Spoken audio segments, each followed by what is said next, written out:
NewsStar.com पर।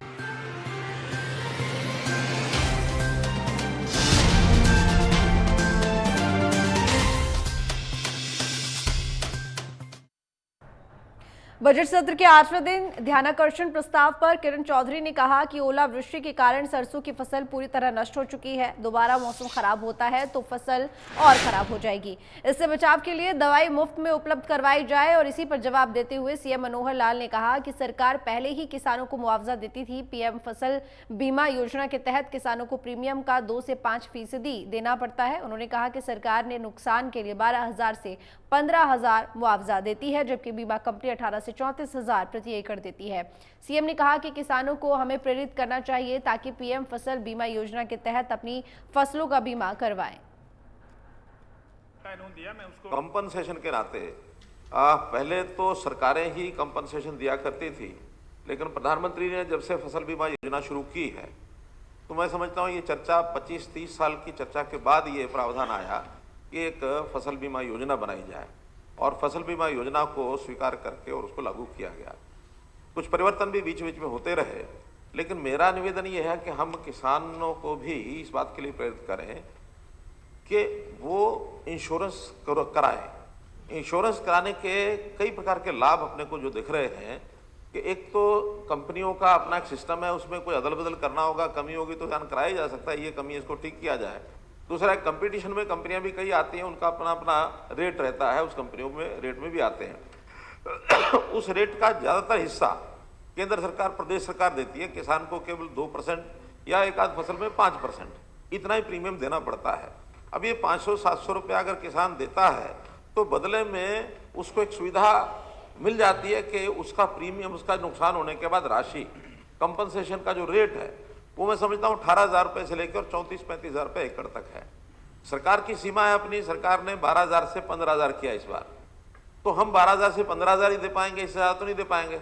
अगर insurance company के माध्यम से उसको मिलता है तो वो 18,000 से लेकर 35,000 रुपये तक मिलता है, राशि बढ़ती है और उसको कंट्रीब्यूट मात्र 2% या जो भी कुछ राशि उसके करना पड़ता है, बाकी केंद्र सरकार और प्रदेश सरकार करती है।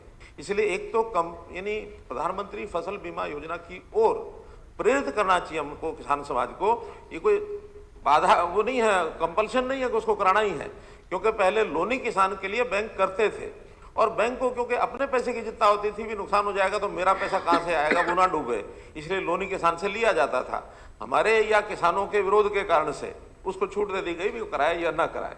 कि अब चूंकि विकास के काम भी चल रहे हैं और विकास के कामों में कुछ चीज़ें ऐसी हैं जिसमें मिट्टी का उपयोग होता है, जैसे खास करके भट्ठे लगाए जाते हैं, जैसे खास करके मिट्टी सड़कों में डेवलपमेंट में काम आती है, खेतों से वो भी उठाई जाती है, तो किसान को अच्छी आमदन उसमें से होती है, इसलिए भट्ठे भी लगते हैं, मिट्टी भी उठाई जाती है और बाद में वही जमीनें नीचे हो जाती हैं 3 फुट 4 फुट गहराई में और उन्हीं में फिर पानी भरता है।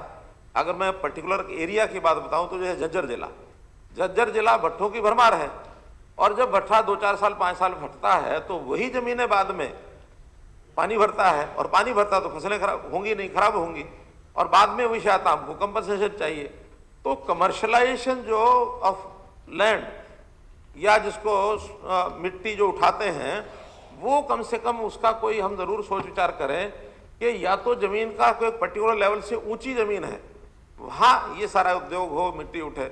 अगर पहले ही वो पैरेलल एट पार यानी जमीन का लेवल ऐसा है कि जैसे ही 3 फुट नीचे जाएगा पानी भरेगा ही भरेगा, तो इस बात पर भी हमको ध्यान देना चाहिए। इसके लिए भी कोई एक नियम हम जरूर बनाएंगे और बनाने के बाद फिर इसका रोष प्रकट नहीं करना चाहिए कि हाँ उनको भी पहले तो लाख रुपया एकड़ 2 लाख रुपया एकड़ उठा लेते मिट्टी, फिर बाद में सरकार उसका मुआवजा दे, तो इस पर भी हमको थोड़ा सा स्ट्रिक्ट होना पड़ेगा। ये बहुत सीरियस विषय है कि हर साल पानी भरता है, हर साल खराबा होता है, हर साल हम कोशिश करते हैं ज़्यादा। बाकी एक विषय था वो पोर्टल बनाने का, वो हमारे डिप्टी सीएम ने बता दिया है कि हम चाहेंगे कि अब आगे किसान स्वयं एक पोर्टल पर जब खराबा होता है तो उसको टाइम दिया जाएगा, 2 दिन 3 दिन में अपना उसमें एंटर करे और फिर उसमें एक टाइम निश्चित करके गिरदावरी करके उसका कितना खराबा है ये भी उसी पर अपलोड करेंगे ताकि पब्लिक को पता लगे।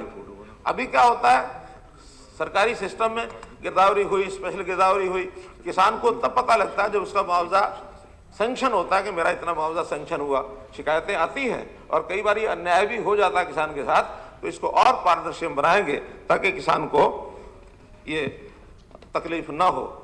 एक विषय अभी हमारे सदस्य श्री अभय सिंह जी ने उठाया था, गैलरी में कुछ लोग आए थे, तो ये बात ठीक है, ऐसी चीज़ों की सावधानी बरतनी चाहिए। लेकिन मैंने सारा उसमें से जो जानकारी ली है, तो हमारे यहाँ अपनी रूल बुक में तो ऐसा कोई नियम कहीं भी मुझे पढ़ने को मिला नहीं, लेकिन पार्लियामेंट में practice and procedure of parliament जो है उसमें कंडक्ट ऑफ मेंबर्स में ये सारी बातें हैं लिखी हुई। सुन लीजिए, कंडक्ट ऑफ मेंबर्स में है।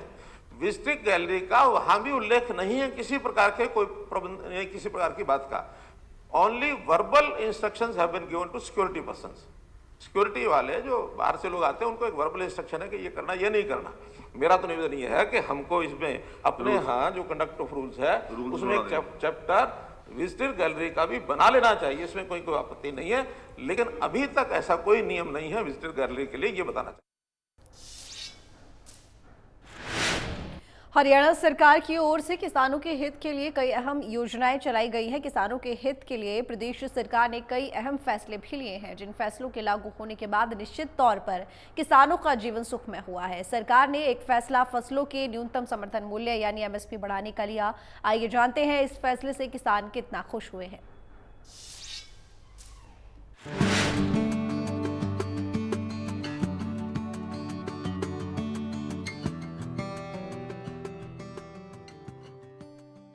किसानों की आय में बढ़ोतरी और किसानों को कोई भी नुकसान ना झेलना पड़े, इस उद्देश्य से हरियाणा सरकार फसलों के न्यूनतम समर्थन मूल्य को बढ़ा रही है, जिससे प्रदेश के किसानों के आय में बढ़ोतरी भी हो रही है और बाजार में फसलों के कम मूल्य मिलने के भय से उन्हें मुक्ति भी मिल रही है। रबी की फसल के एमएसपी की बढ़ोतरी का निर्णय किसानों की आय दोगुनी करने के लक्ष्य को प्राप्त करेगा।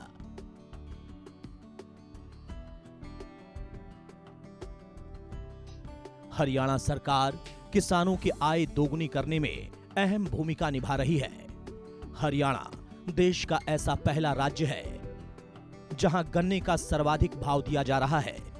हरियाणा ने गन्ने का भाव 12 रुपए प्रति क्विंटल बढ़ाकर इसे 350 रुपए से 362 रुपए पिछले साल ही किया है। रबी की 6 फसलों में न्यूनतम समर्थन मूल्यों में 40 से 400 रुपए तक की बढ़ोतरी की गई है।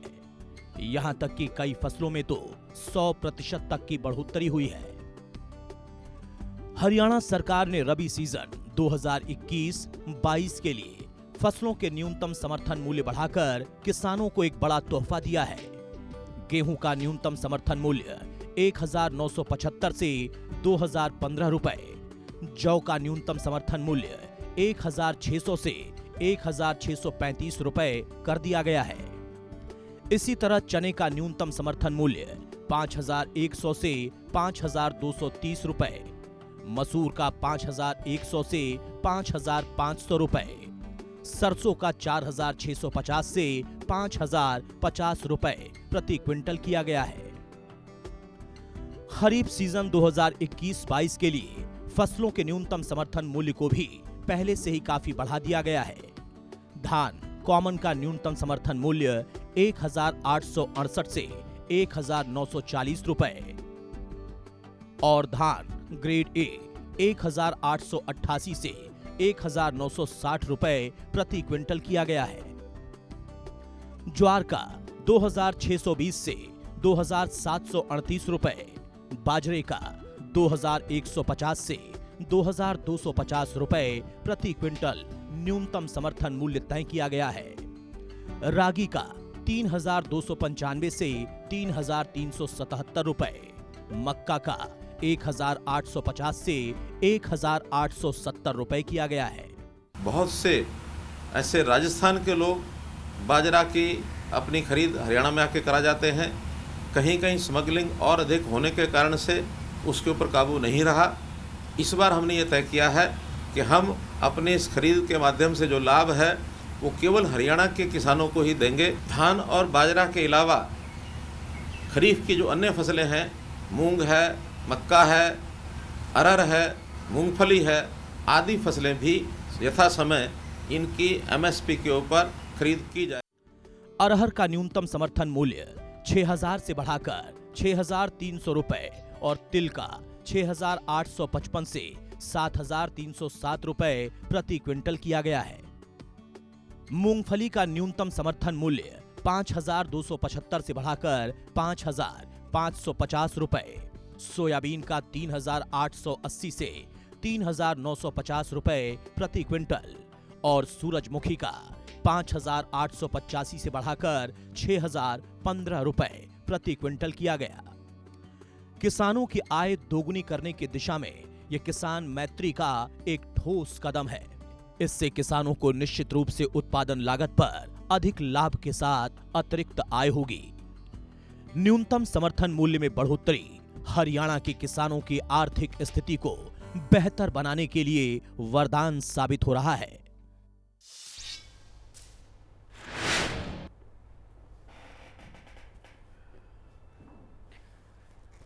फिलहाल इस बुलेटिन में इतना ही। देखते रहिए इंडिया न्यूज।